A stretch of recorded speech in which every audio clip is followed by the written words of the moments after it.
Welcome to awork. Projects are all about teamwork.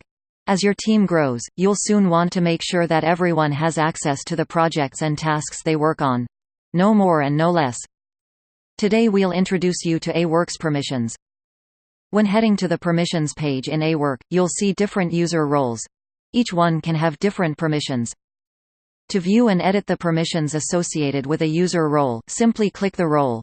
The only one you cannot change is the admin role.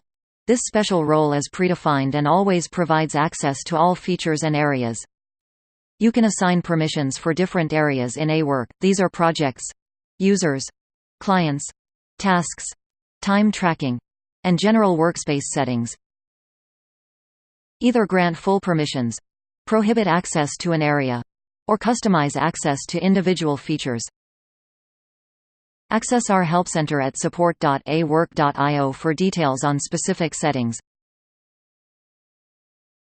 Sometimes, you'll want to grant access to specific projects only. That's where project-specific roles can be useful.